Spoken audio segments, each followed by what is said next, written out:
Hey guys, Joe the Munch here, and today, well, we got something that was kind of expected from me all week, but I've only just got around to it like just now, this morning, on Sunday morning, after the event has already happened. But yep, let's talk about the greatest Royal Rumble.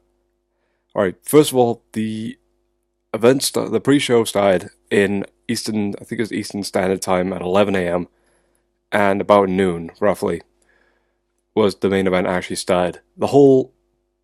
We'll talk about the pre-show first of all.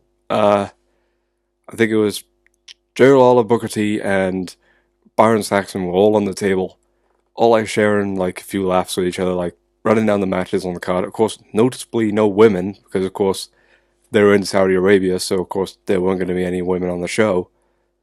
Um, but yeah, the that was the thing I was expecting anyway. The one thing I didn't expect was was the technical difficulties. There were occasions where like audio went out. There was occasion where a microphone wouldn't work or a microphone would be too quiet. Sometimes like the people in like the production van were of course because that's how they tweak all of like the sound and such. Um, Essentially they had technical difficulties there where they would make the crowd too loud and then the music too quiet, or they would play, or they'd like have a graphic come in late, like stuff like that. It's not really a big deal like at all. It's on the pre-show. Here's the thing I didn't realize that they weren't going to have, and they didn't have any pre-show matches. I honestly thought to myself, looking at the card, I thought they were going to have like, I don't know, maybe like a tag team match on a pre-show, or maybe they were going to have like the 205 Live Cruiserweight title on the pre-show. Nope, didn't happen. What we did get was really, really good packages, and this is why I really like the WWE's like the way they make the promo packages for all the matches now. They built up every single match like it meant something. The only one I think which was not a good package was The Undertaker versus Rusev for the casket match. Of course, Undertaker's not appeared on Raw since WrestleMania. Rusev has not called out The Undertaker at all on Raw. So basically, there's no heat between it because the winner is already known anyway. But we'll get to that later anyway. Alright, first of all, we're gonna have to go into the whole story of the thing. Okay, first match on the card, of course, which was a big surprise for me, was John Cena versus Triple H. The crowd went nuts for both these guys. Triple H comes out, like, of course, usual bit of fanfare, like his music comes on. Noticeably, the audience is eating up this guy. Like, honestly, he's probably the most popular guy in that stadium that night. So then Triple H comes down, does his water spot, puts his bottle down, doesn't throw it to the crowd because of course it's all royalty and rich people in the front row, all in these nice, comfortable armchairs. There was no plastic or metal chairs in this arena, except for like the way in the background. That's the thing I found noticeable. Um, Cena comes out and he is surrounded by basically a bunch of children who are all like all the millionaires around the ring. It's like their children, so they all have Cena gear on. It's all bright green. They all have the armbands and everything. They're all doing the "you can't see me" pose. Like Cena's having a good time out there. Like this crowd is. I'm glad to see a whole audience cheer Cena for a while. So the match gets going. Both men take about a minute to basically soak in the atmosphere of what's going on around them. And the basically it's mainly just like test of strengths, lockups, and then of course Cena hits a couple of moves. There was a spot where Triple H would mock Cena with the "you can't see me" bit, which the audience were kind of indifferent to because of course the fans of wrestling in Saudi Arabia would cheer Triple H because they know who he is, and of course they know what he's doing. And of course you could tell who the real young fans are, the people who don't watch wrestling, because they were the ones who either deaded it or booed it. But yeah, so both men tease their finish. John Cena hits a, sorry, he hits an AA. Triple H kicks out. Triple H goes for a pedigree later on. Like, John Cena gets out of that.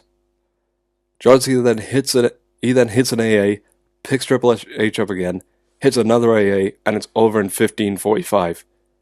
That was an okay match. That was an awesome start to a match. I thought that would be like the mid card, or that would be like somewhere near the end, given the status of the two guys. But of course, Cena's now a free agent. Triple H works for the company, so there's like no way.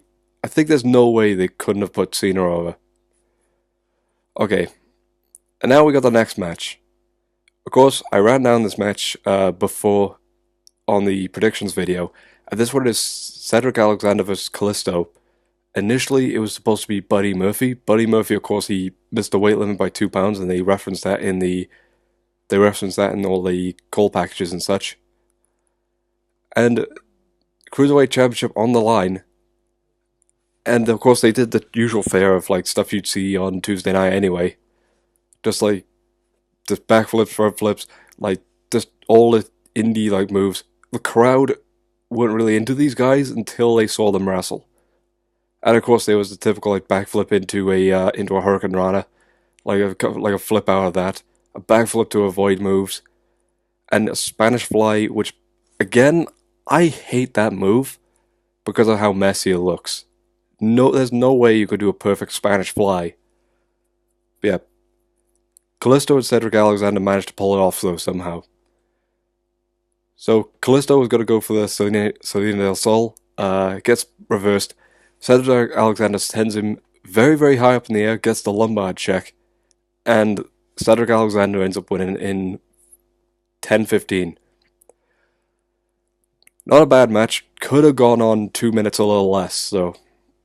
And the Spanish Fly didn't look good. Like, Kalisto botched a couple of moves. But no problem, though. On to the next match. The next match is Bray Wyatt and Matt Hardy versus Sheamus and Cesaro for the vacant Raw Tag Team Championship. Bray Wyatt and Matt Hardy had to go through 2 other teams in order to get to this match. Their music comes on.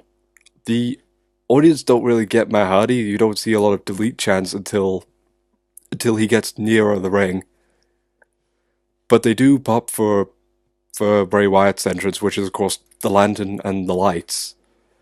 Which honestly, that looked amazing. There was 60,000 people in this arena. Like, of course they were all like behind like a big like concrete floor and everything, and it was all in the big stands. They could have probably had more people if like they had chairs on the ground, but then I think visually it would have been difficult security wise. So but there's no problem though. Like, everyone turned the lights on and people were of course following the buzzards. Sheamus and Cesaro come out to an even bigger cheer than Hardy and Wyatt got. So the match was a fair of basically Matt Hardy and Bray Wyatt both trading tags and trading heat. Sheamus and Cesaro were of course using dirty devilish heel tactics, and the match went the way I thought it would. It ended in a super deletion, which is basically when Bray Wyatt holds someone up and then Matt Hardy hits the twist of fate, and it was pretty much over. Cesaro kind of disappeared. Sheamus was the one who got pinned, I think, if I remember correctly. And now Bray Wyatt and Matt Hardy are the current Raw Tag Team Champions. I got this match so wrong, by the way, my prediction. And speaking of another match I got wrong, ladies and gentlemen, Jeff Hardy vs. Jinder Mahal for the United States Championship. Of course, Jinder Mahal comes to the ring, and he's getting probably the biggest boo of anybody in the night who was actually wrestling on the card. We'll get to that later. Hardy comes out, gets an absolute huge pop from the crowd, because of course they know who he is. Jinder Mahal comes out, and it was either silence or the occasional boo.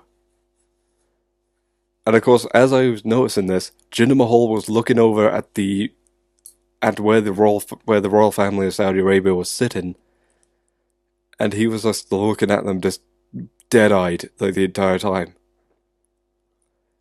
Again, like, both men, honestly, looking at it, they both took a night off. They really did. They both took a night off. Like, Sunil Singh, like, of course, he got involved in the match maybe once. Jinder Mahal kind of like put the audience to sleep a little bit. Jeff Hardy, of course, he gets a Swanton Bomb finish in 6:10. Honestly, really forgettable. Both men took a night off. Of course, it felt like neither man wanted to be there. In all honesty, I know that's harsh, but it just felt that way watching as a member of the audience.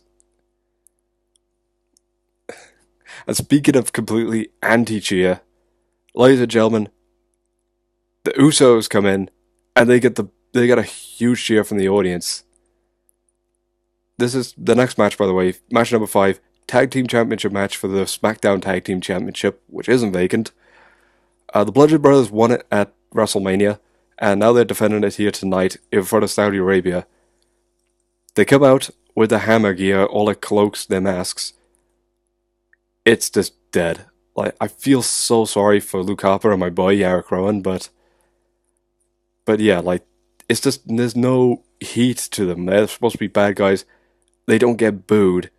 And if they were faces, no one cares. Like, it's so sad to see. It's so sad to see both men in that position. They honestly deserve better, but this is the best WWE can do with them. So, there's not really any sick bumps. Nothing really special really happened in this match, except for, of course, the Bludgeon Brothers basically made themselves look really strong. The Usos had an issue trying to look strong as well. The Bludgeon Brothers win the match in 5:05 in what could be pretty much described as a squash at this point. And of course, like, they cheer with the title. None of the audience care. Let's move on to the next match. But before that, we get the Project 2030 advert, showing how far that Saudi Arabia has come in the last couple of years since the new king has come in. Basically, women drivers is now becoming a thing as of this October. And there's a lady there who is obviously an American born in Saudi Arabia saying, "I've never been so proud to be a Saudi Arabian at this point." Okay then. So yeah, the sport minister, everything like that, they're saying how they're trying to get through sports and how they're trying to promote sport in the company and sport within Saudi Arabia. The fact they're trying to get bigger shows, they showed that they opened their first ever cinema or theater in Saudi Arabia in 2017. It's still, because for context, for people who don't know this, there was no box office in Saudi Arabia whatsoever until this. Like, this is bizarrely a big step. Like, picture American cinemas or British cinemas now. Picture they don't exist. Basically, everything is direct to DVD. Like, that's how Saudi Arabia worked for a long time. And now this whole thing has brought basically blockbusters to Saudi Arabia. So that people could be more social in a way. So yeah, enough of that. Let's go on with the next match. A ladder match for the Intercontinental Championship. Finn Balor versus Samoa Joe versus The Miz versus Seth Rollins. I predicted The Miz was going to win this if Balor didn't come out as a demon. And of course, another missed opportunity, Balor did not come out as the demon. So, match starts, and of course there's a stare-off between the four of them. And so I think Balor goes to The Miz and Seth Rollins goes for Samoa Joe. Then there's a stare down between The Miz and Samoa Joe. Samoa Joe backs The Miz out of the ring. And then Seth Rollins and The Miz, they do this one spot where they push a ladder outside the ring against Samoa Joe. Finn Balor comes from the other end and he takes a dive to the outside, takes out The Miz and Seth Rollins. And then Samoa Joe basically baps him with a ladder. Throws the ladder in. Of course, Joe is not going to win this match. He is a heavyweight in a ladder match. So of course he starts climbing up, like every wrestler does, where they kind of go, "Here, here, here," instead of actually, fucking huffing it. He gets pulled down, and of course, he tries to set up a ladder in the corner for a spot with Finn Balor. He can't get this ladder to stand up, and it nearly hits him in the head at one point. He just gives up, he flops the ladder on the floor, he drops Balor on it, and Balor has a huge ass mark on the back of his back. And then there's a couple more ladder spots in another corner, this time with Seth Rollins. Samoa's now out of the match. So now there's a big scramble now for the title between The Miz, Balor, and Seth Rollins. And then after a brief brawl, a brief few ladder spots, including The Miz getting thrown to the outside. Eventually it goes to Finn Balor, he's climbing the ladder. He's got his fingertips on it. He's bapping the title like that, he's nearly getting it. Seth Rollins hoofs it up the other end of the ladder. Basically, they both pull down the title at the same time, but because Seth Rollins held the title on the way down to the floor, he's declared the winner. They played it off as Finn Balor was robbed of the title, and he's upset on top of the ladder, climbs down, he's upset at the bottom of the ladder. Like, that looked good, that did. Seth Rollins kind of, again, ruined another one of my predictions, but ah well, no problem. On to the next match. AJ Styles versus Shinsuke Nakamura. Like, both these men are starting to get more heat with each other. This is the pay-per-view debut of Shinsuke Nakamura's new theme song, which is his old theme song with a heavier guitar. Yeah, basically a heavier guitar and a guy and the main singer singing in Japanese. And he's also wearing black on his gear as well to prove he's a heel. Of course, I'm excited for this due to the fact that I haven't seen him be a heel since Wrestle Kingdom 9, so I love this already. Both men have a usual, again, they have a usual brawl and affair, test of strength. They do their signature moves. There was no style clash hit in the match. The Kinshasa was missed. There were two occasions of the calf crusher involved. Both men went out to the outside of the ring, and basically AJ Styles could not get Nakamura in the back of the ring. Nakamura and AJ Styles brawled for a little bit, and then they ended the show. They ended the match in a double countout. It wasn't all bad though.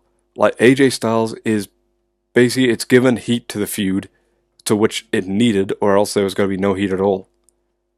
If anything, I have a feeling this is going to be finished off a backlash. I cannot see this going any other way other than it ending a backlash. Unless Nakamura will definitely win the title one day, but it's not going to be. It probably will be a backlash, and then it'll be another 2-month feud with AJ Styles. On to the next match. With absolutely no heat, Aiden English comes to the ring, introduces Alexander Rusev. Rusev Day, he's trying to chant for Rusev Day, and only 2 of the audience care. I'm serious, nobody even said it in the audience. So yeah, and then there's the epic wait for The Undertaker to turn up, and he gets the second biggest crowd chant of the night. He turns up, he's got the hat, he's got the gloves, he takes 4 minutes to enter in the ring, and then he practically bowls over Rusev. He hits old school, and for the first time in, I think it's 3 years, he hits a guillotine leg drop on the outside. Aiden English tried to get involved in the match. At one point, Rusev looked like he could have been beaten in 4 minutes. He's in the casket, ready to get the casket shut. Aiden English holds the casket open. The Undertaker goes outside, confronts him. Aiden English stands up to the Undertaker. He backs up a bit, and then by that time, Rusev has already left the casket, and now he gets an upper hand on the Undertaker. To be fair to the Undertaker, at the age he is, in the health condition that he is, and also the fact that he's that much of a legendary status, he was willing to at least try and get Rusev over. Rusev at one point even got the accolade on him. It didn't look very good. Of course, Undertaker could not put his back straight. So of course there's no way this is happening. The match, no tombstone to Rusev, but a chokeslam will do. Chokeslam to Rusev, he goes into the casket. Aiden English tries to prevent the casket from closing again. Undertaker pulls him in, and hits probably the stiffest tombstone I have seen in a long time. Aiden English landed right on the top of his head. Does literally, like, bang, and you could tell he was actually legit out of it. He rolls Aiden English into the casket, which is a huge casket, I may add, and he shuts the case, and he wins. Undertaker has never looked stronger in the last couple of years. So, basically, with barely any time to see him off, WWE cut to the next promo. And this one is for Brock Lesnar versus Roman Reigns in a cage match for the Universal Championship. This match I was worried about coming in, as their previous match had got booed to hell at WrestleMania, and I'd like to argue with anybody that this match was actually better than that match.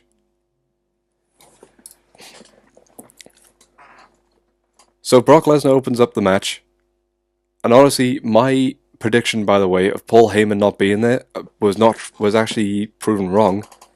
He turned up on the pre-show, said that his client thrives to be locked in a cage. So basically meaning that WrestleMania was only a stepping stone to promote this match. It's this Tuesday in Texas all over again. I may review that one day, who knows. So yeah, both men are in the cage. Roman Reigns gets a massive cheer from the crowd. There's actually Roman Reigns t-shirts in the crowd, to the extent that they even go to a woman who's wearing one. To which I've noticed, this is the first time I've noticed in this entire pay-per-view, there are women and children in the crowd. Something, of course, which again, because of the 2030 project, they tried to introduce to Saudi Arabia. They tried to introduce like more shows and such. And the WWE said they would only do the show if women and children were able to attend. Of course, they still need to be accompanied by a husband or another gentleman. But understandably, we all know they had to be there. Still looked very good. It's good going forward for Saudi Arabia. Saudi Arabia's still got more problems, but there's no problem. But there's no problem with this pay-per-view overall. This is a good pay-per-view so far. Paul Heyman takes the microphone from Tom Phillips. I think that's the guy who was doing the whole show. He did the usual stick of, "This is, ladies and gentlemen, my name is Paul Heyman." Cuts a promo. The match begins. Lesnar hits three suplexes, a fourth suplex. Roman Reigns counters with 2 Superman punches. Lesnar gets an F5. Roman gets out. He calls for the door. Roman pulls him back in. Spear. Roman tries to escape. Oh shit. I think I broke my chair halfway through the review. Roman tries to escape. Brock Lesnar pulls him down. Lesnar tries to escape. As Strowman pulls him down. 2 more suplexes. An F5. Lesnar calls at the door. Roman actually gets him with a spear. Gets him with another spear. And then he gets him with a 3rd spear through the cage. Now, people are arguing the rules over this, and I saw nothing but arguments about this. But I would just like to say, as much as people want to argue over who won the match truly because of it, dude, I'll say this much. So he gets speared through the cage. Brock Lesnar lands on the back of his head and his shoulders on the floor, on top of the mesh, which is buckled from the outside of the cage. The clips went as Roman Reigns speared him. Roman Reigns lands straight on his head.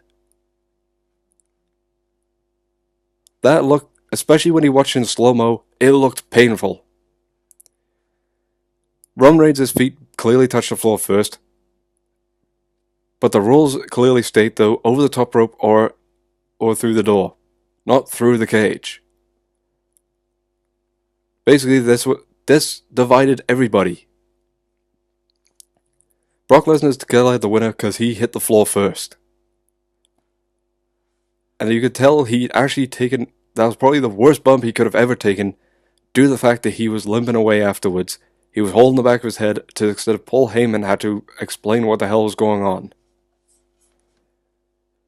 Roman Reigns looked defeated, confused, and mostly dizzy. They cut to what was going on the previous week of all the tryouts in Saudi Arabia. Of course, Matt Bloom, who was formerly A-Train, and formerly Lord Tensai, was taking the class. Mojo Rawley was there inspiring them as well. So the top 4 basically would get a contract for NXT to be in the WWE Development Center. They introduced all 4 of the competitors.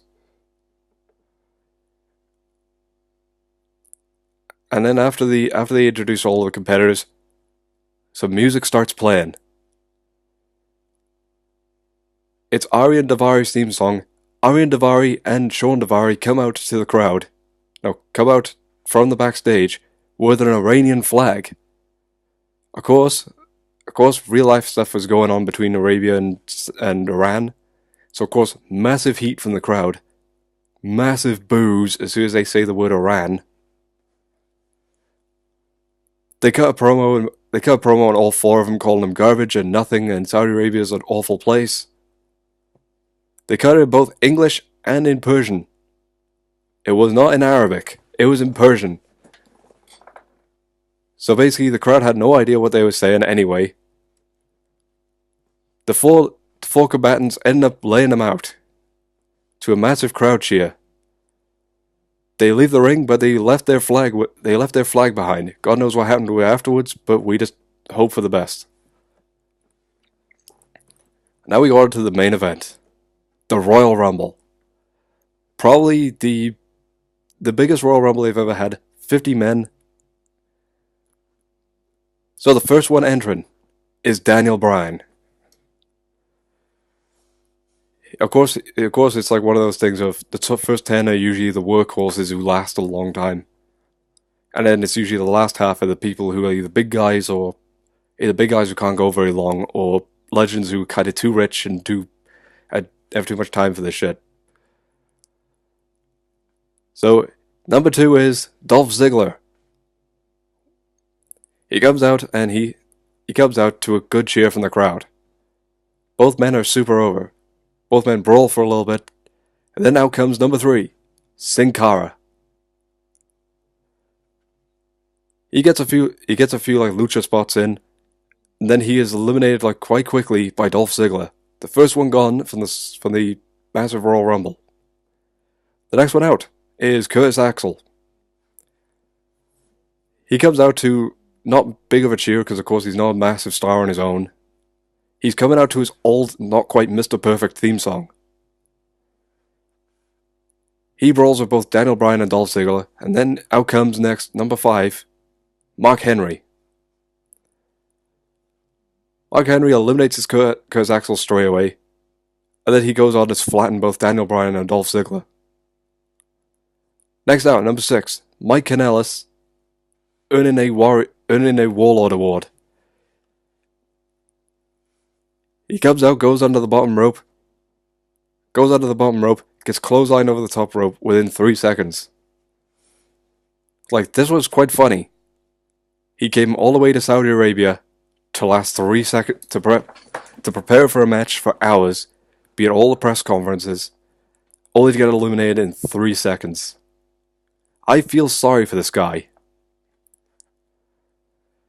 The next one who came in, and this was a guy I totally did not expect, former sumo wrestler Hiroki Sumi. I could not find any information on this guy whatsoever, except that he was a professional sumo who lasted from 2005 to 2017. He had the top knot cut last year in May, and he formally retired. He comes out with sumo gear on, with championship tassels on, but of course, because he's in Saudi Arabia, he can't show his buttocks, so basically he has to wear Under Armour underneath all of that. He comes to the ring, looks at Mark Henry, big stare down. They have a test of strength. Mark Henry throws him out within 46 seconds. Great sumo. And then Mark Henry is, of course, dumped out by both Dolph Ziggler and Daniel Bryan. They brawl some more. Next comes Victor. My boy, Victor, from the Ascension, comes out with green face paint, which he ends up getting on the canvas and also onto Daniel Bryan's arm at one point. He should have done the hairspray trick. The hairspray trick is basically if you have face paint and it keeps rubbing off, you spray hairspray on the thing and so if you rub it, it doesn't come off, unless you got like soap. Victor gets thrown out within 51 seconds. I was really mad about this, but then I realized in the grand scheme of things, it's probably best he went out at that point. Next comes Kofi Kingston. Not bad. Kingston comes in, and of course, mad brawl with everybody. Nothing really much happens for the next couple of minutes, and then out comes Tony Nese from 205 Live. I've never seen this guy before, and I'm honestly impressed, and he looks like a smaller version of Chris Masters. I was expecting him to really just throw out somebody, but he didn't. Well, no problem. Next out comes Dash Wild of the Revival. He makes a ring, brawls with everybody. And of course then, the next guy out, Hornswoggle. Yep, the Hornswoggle character comes out for the first time since 2011. Yep, the little green death. He comes out, Dash Wild is getting thrown out by Daniel Bryan. Hornswoggle grabs Dash Wilder's hand from outside the ring and pulls him out. Dash Wild is mad about this, but Hornswoggle's already into the ring. He goes over to Kofi Kingston, and he gives a Samoan drop. I'm dead serious, a Samoan drop to Kofi Kingston. He then tries to go for a tadpole splash from the top turnbuckle. He's kicked down by Tony Nese, and then he's baseball slid out of the ring by Tony Nese. Yep, he lasted 1 minute in the match. Hell, it's worth a payday. Next out is Primo Colon, formerly just Primo. Hey. He comes out and he kind of just hangs around and don't really do much. And then out comes Xavier Woods. Xavier Woods comes out of the ring. And then they end up... Xavier Woods is nearly thrown out. He holds onto the ropes, like nearly falling out. Kofi Kingston gets onto his... He's basically flipped outside of the ring onto the canvas. Then he's holding the ropes. Then Kofi Kingston flips over him and ends up having to essentially backpack on him. So basically he has to piggyback on him while basically holding on for dear life. Xavier Woods is holding on both of their weights at this point, while Primo and Tony Nese are both trying to eliminate them at the same time. Xavier survives, and they eliminate Tony Nese. Next out is Believe. Bo Dallas is finally back with his Believe character. Of course, they're no longer associated with The Miz, so of course they need to go back to their old characters. He comes out, brawls with everybody, not really much gets done, and then he comes back. Kurt Angle then enters the ring, number 16. He then runs wild on pretty much everybody. He throws out Kurt... Actually, is he? So he comes in, he throws out Bo Dallas, then he throws out Primo, and then he throws out Dolph Ziggler. Next out is Scott Dawson from the Revival. He lasts much longer than Dash Wilder. Of course, not a lot of eliminations are going on at this point anyway. Not for a while. Then Goldust comes out. Very controversially, in Saudi Arabia, where this kind of thing is not allowed, he comes out with the androgynous Goldust character. He could have come in as Dustin Rhodes, but he decided to go out as Goldust, and people ate it up. Next out, we have from the Revive. Next, we have out from the Ascension. We have Connor. Basically, another one of my boys did not bother to bring any of his gear. He had none of his makeup on, no face paint, It looked like he had just been told, dude, you need to get out there, you're in this match. He looked flummoxed by everything. He came out, lasted a long time. He lasted about two more, maybe one elimination. And then, bring. Who wants to walk with Elias? Elias Sampson comes out, cuts a small promo on his guitar to the Saudi people. Of course, a lot of them don't speak English, so basically it goes right over everyone's head. He goes into the ring, and immediately he eliminates Connor from the Ascension, Xavier Woods and Kofi Kingston, all at the same time. I looked at this and I laughed to myself. Let's see. And then he throws out Kurt Angle, to which the audience booed him. Next out is Luke Gallows. I cheered like crazy on this. Yeah, another crazy country Luke Gallows can add to the list of places that he's wrestled. The dude's wrestled in Canada, America, Mexico, Brazil, Peru at one point on a house show. He was very big in Japan. He also done house shows for New Japan in Australia. He's been to the UK twice. He's been to Scotland, England, Wales, Ireland, Northern Ireland.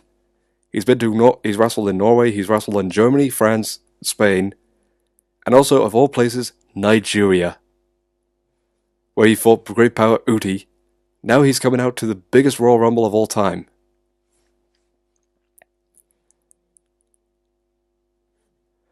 Luke Gallows lasts a while.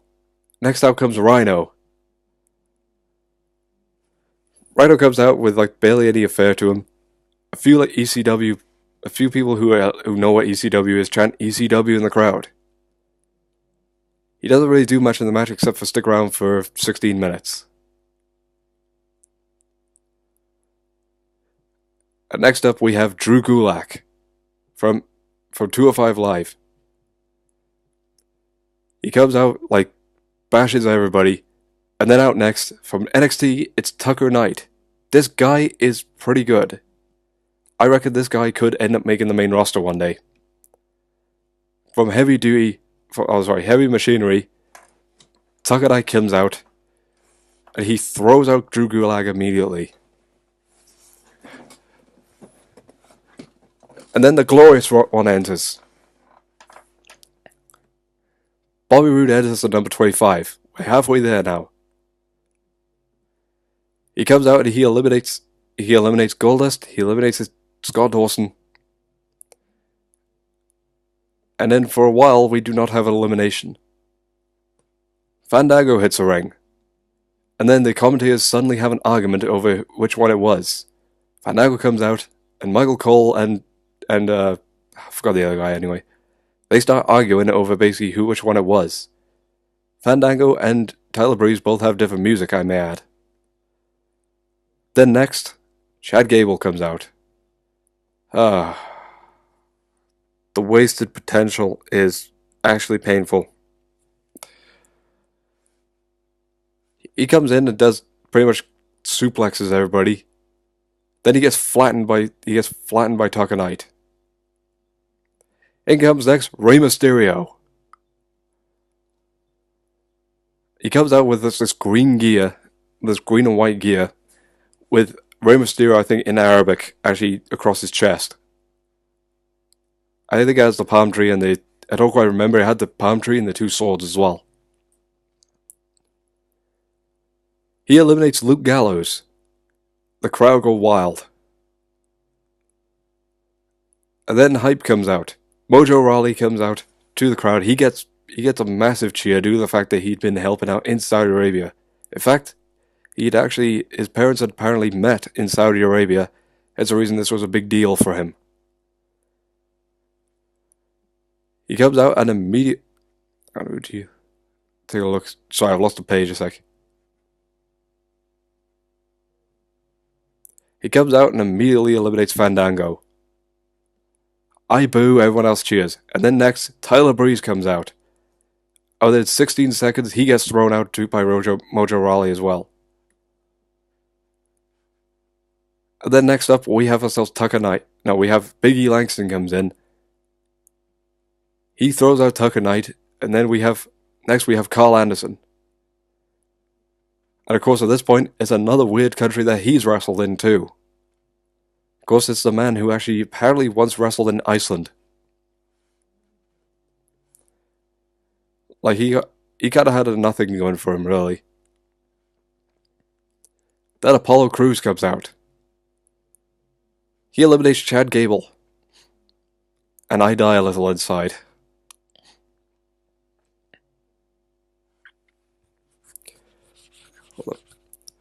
Next out, we got Roderick Strong from NXT. He's coming out to the Undisputed Era music as he has just recently joined them. Immediately, he eliminates Rhino. And this is why I feel sorry for Rhino in WWE. But then, huge pop from the crowd, number 35, Randy Orton from SmackDown. He comes out and he eliminates 5 throughout this entire thing he's in. He eliminates 4 people. Where was I? He comes out, he eliminates Carl Anderson. Then he eliminates Mojo Rawley. He eliminates Apollo Crews. Let's see, and also, but then of course, there's no eliminations for a bit, so Heath Slater comes in. He's got kids. And now a huge guy comes in next after him from NXT, a Polish-born, half Nigerian, half Polish, former Polish American Football League player, Babatunde. Apparently I read up somewhere that he had actually spent time in a preseason with the Minnesota Vikings. Babatunde comes to the ring. He's 6'10", weighs over 350 pounds. I look at him and I'm immediately thinking to myself, this guy is probably Vince's wet dream. He looks good. He is tough. Nobody is really scared of him. Then Baron Corbin comes out. With his new song, he looks awesome, by the way. He looks so much better than he used to. Baron Corbin then throws out Bobby Roode to a boo. He throws out Roderick Strong, and of course the NXT fans boo. And then Titus O'Neil comes out, and how the hell has he still got the job in the WWE? He comes out, almost gets in the ring, he trips over, and he falls under the ring. This is the funniest thing I have ever seen. The whole commentary table lost their mind, and now he's become a meme of sliding into DMs. He tried to adjust himself, but how the hell is he going to recover from that? Titus O'Neil, a guy who sucks so bad he sucks at sucking. He did nothing, and then out comes Dan Mather. Dan Mather looks friggin' awesome, and again, another guy who I reckon will probably make the main roster one day. He lasts 2 minutes, and then out next, 41, Braun Strowman. My pick to win it. So, Braun Strowman comes in, and of course he gets an absolutely huge pop from the crowd. He throws out Babatunde, basically proving that he's the only true giant in the WWE right now. Throws out Dan Mather. Then he throws out Big E Langston for good measure, to which I cheer. He then throws out Heath Slater. And then he throws out Titus O'Neil. He looks awesome. Ty Dillinger then comes to the ring.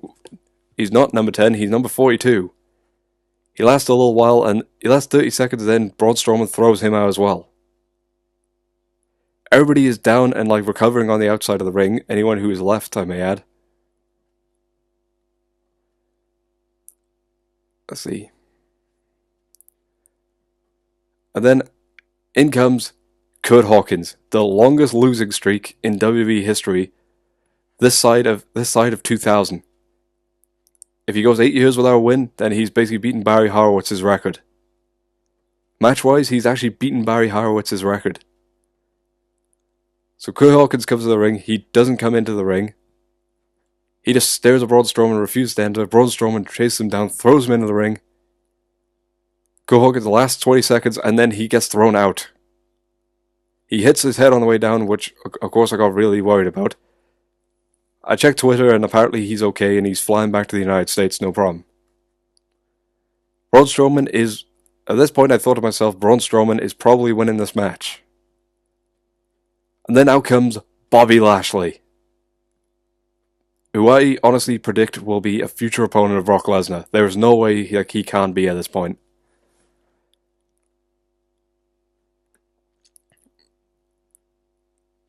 Of course, Bobby Lashley comes in, throws out Elias. So Elias is now gone. To which I had to tell someone, Daniel Bryan has been in the match for almost 55 minutes. And then of course out comes the Great Khali. I knew he was going to be on the show, and I had to inform my dad that he was on the show. Comes out number 45, walks to the ring, chops two people, gives a big boot, and then he is thrown out by both Bobby Lashley and Braun Strowman. I knew he couldn't last very long in this match, but Jesus, he did not look good. Next out comes Kevin Owens, and there's a big cheer from the crowd. They must know who he is. And then within this time, let's see. I gotta try to remember. So he goes after everybody, gets flattened by Lashley, but then he goes for Daniel Bryan anyway, so he just continues onwards. To which I wondered to myself, I know who the next couple of people are. Where the hell's Sami Zayn? We'll get into that later. Shane McMahon enters next, and he goes straight for Kevin Owens. They brawl and throw punches until Shane McMahon is flattened by Braun Strowman. Next out comes Shelton Benjamin. Chad Gable's already gone, Shelton Benjamin is still here, and he lasts until the end. Next out comes Big Cass. I've not seen him without Enzo Amore in so long that it's actually weird for me to see him like this. Of course, this is the vision that Vince had for him, so I'm going to give him a chance. And then last, Chris Jericho comes out. It says that he's associated with SmackDown, even though he is actually a free agent right now. He's actually a free agent. Of course, Kevin Owens looks up, sees Chris Jericho, and immediately yells, "Go back to Japan, we don't want you here." Referencing the Wrestle Kingdom match he had with Kenny Omega. Chris Jericho is 47. He hits a lion salt. He hits all his signature moves, and then he throws out Shelton Benjamin. And then Shane McMahon is thrown out next by Braun Strowman. Braun Strowman starts a clear house. He then throws out Bobby Lashley, throws out Chris Jericho. And then he throws out Kevin Owens. At this point, I had to point out to somebody that Daniel Bryan has broken Rey Mysterio's record at this point. And Daniel Bryan gets thrown out of the ring. Lasted 1 hour, 16 minutes, and 16 seconds. To be fair to the man, that record will probably not be beaten for a while. To which I noticed to his match, he had a big red hand marks all over his chest. These hand marks all came off Roderick Strong, apparently. They had not wrestled each other since 2009, and yep, that was the receipt that Roderick gave him. So now it's down to the final two. It is now Braun Strowman and Big Cass. Cass pulls in an effort, but Braun Strowman he goes for a big boot on Braun Strowman. He misses, basically crotches himself on the top rope. Braun Strowman bounces the rope up and down to cause more crotch damage, and then he basically bunces him out of the ring. Braun Strowman wins the 50-man Royal Rumble. And it was a great prediction, my friend predicted it, and also he did it in a time of 22 minutes. On top of that though, he got 13 eliminations. There's a fly in my room. He got 13 eliminations, so he's broken Roman Reigns' record. Again, another record I don't think which will be broken for a very long time, if he'll even get broken at all. He celebrates in the ring, so they cut the camera away, and then they have to see, and then the trophy has to be lifted into the ring because it's too heavy to pull under the bottom rope. They had to use a crane to get the trophy into the damn ring. At this point, I noticed there was also a green title belt as well, which was for the winner of the match. It's a very nice trophy, I'll admit that. It's a very, very nice trophy if anyone's seen it. The title belt's pretty nice too. Braun Strowman takes it in stride, he shakes hands with everybody, including the sports minister who hands over to him. They didn't really explain who this guy was, but there's no problem with that anyway. He hands over the title. He tried to jinx his Strowman to say, yeah, I'm not going to give it to you. He gives it to him anyway in good strive. Strowman walks out of Saudi Arabia as the winner of the greatest Royal Rumble. He's got a new record, and probably he's going to get a push. That's the best we can hope for right now. We all know, though, following up this, because the winner basically got to win. Like, the title's not going to be defendable. It's probably going to go in Braun Strowman's trophy cabinet, if anything. Braun Strowman's had enough opportunity to go up against Brock Lesnar, so they're not going to follow up with anything like that.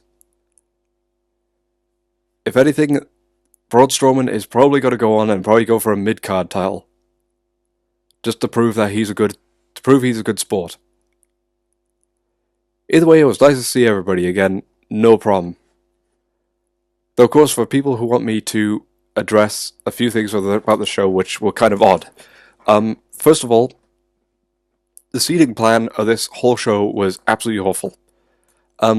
Picture like, here's a stage, here's the ramp, here's the ring. Now, it's like, this is the ring, here's some seats, here's some seats, there's a canopy over it, but then about 100 feet away from these seats are the rest of the seats.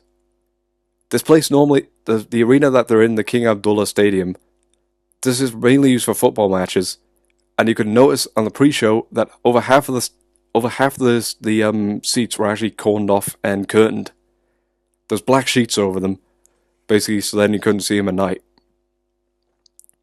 It makes me wonder, like, could they fit more people in this arena? I looked at the top. They said it was a sellout crowd. I looked around the top of the nosebleed seats, and they said it was 60,000 people in this arena. This place holds 60,000 people when there's a football match on. This was not 60,000 people. This was tops about 45,000. There were gaps in the seats, there were open gaps, like within some of the actual crowd area itself. Just the visual of the show looked really crazy. There were tons of people walking around in the front. In the front rows, of course, were these nice, comfy, like kind of armchair-looking things as well. And you could see some of the sheiks who were like kind of like looking at it. There's some getting into it, they were like leaning forward and they knew they were into this. A lot of them were probably the Saudi royal family who just thought to themselves, you know what? We paid for this, we might as well just watch it. One man fell asleep in the front row. But though, to be fair though, I'll argue with anybody that this show was better than WrestleMania. Like, it really was. Now to address the controversy, there were no women on the show, and the reason why is because of course, the laws of Saudi Arabia, which the Vision 2030 project, they're hoping one day that women can perform in wrestling in Saudi Arabia.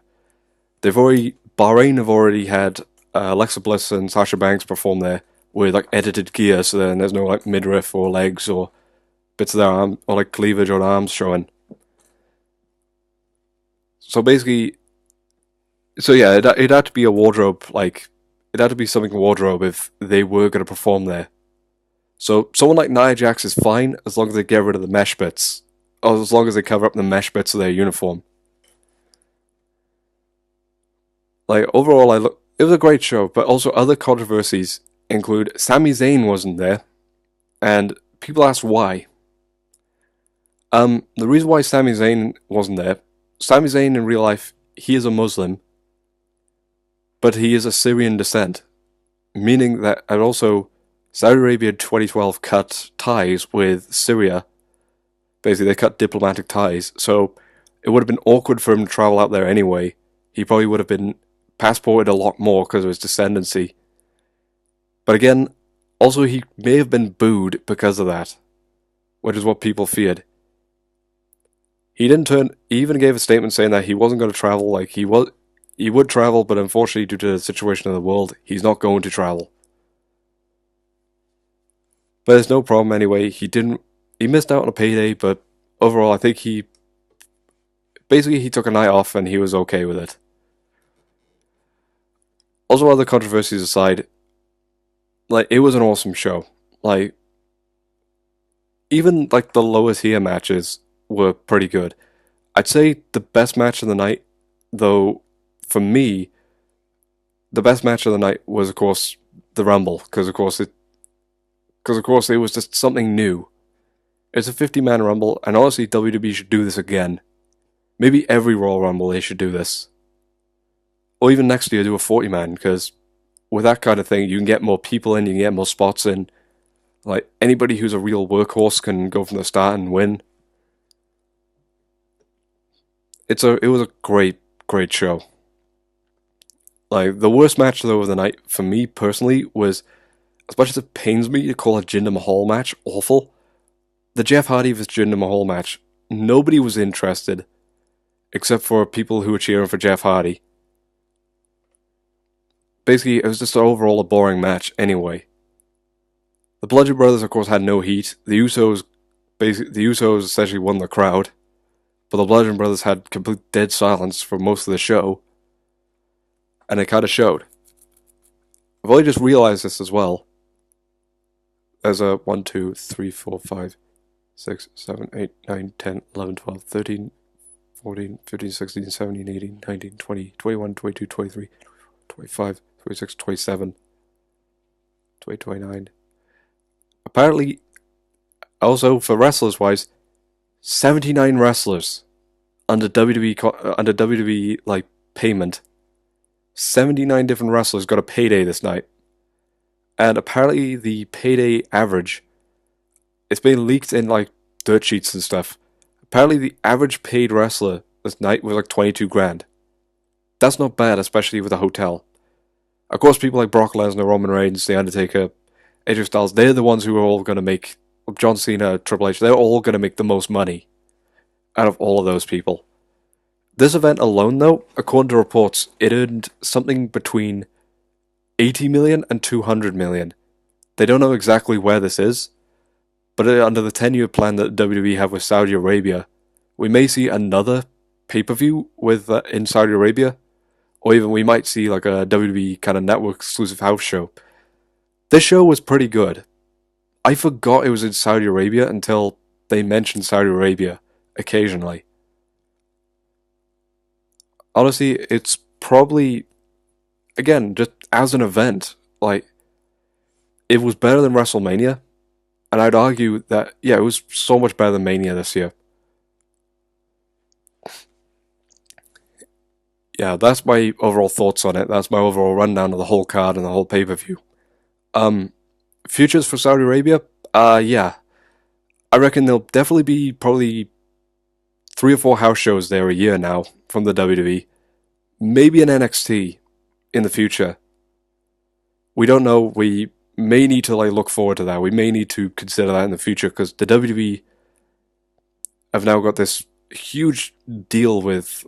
They've got this huge deal with Saudi Arabia for the next 10 years.